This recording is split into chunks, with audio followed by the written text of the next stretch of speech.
Hello folks, today we are looking at some water problems in a home, and they called me to come out here to find out what is happening. Well, this is something I see on, sadly, more often than not. And you see we got these beautiful windows right in through here, but look at my brick sill now. My brick sill, it's got a slope, that's good, but look here. There is absolutely, the caulking and everything is gone. That means whenever I get any kind of water or rain, it's coming down in behind here.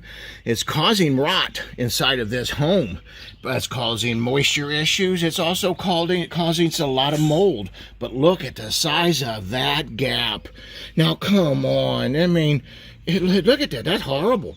Well, we got some big problems going on in this one. Well, folks, this is what you want to make sure. Your windows and your brick or your siding, they need to be sealed, not just around the perimeters, you know, I mean, like this right here. Yeah, I mean, you can see it, it's not so bad, you know, but it's bad enough. You'd like to see if it's a caulking. They got mortar pretending that that's sealant.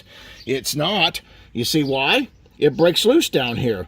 So this is a big problem, folks. You see this, you got to look further. And if your carpenter says this is fine, fire them. Anyway, folks, give us a call, Galloway Building Services. We're here to make sure you get what you paid for, you're not getting ripped off, and the job's done right. And these poor folks ain't got none of it. Have a great day. Sadly, these folks aren't.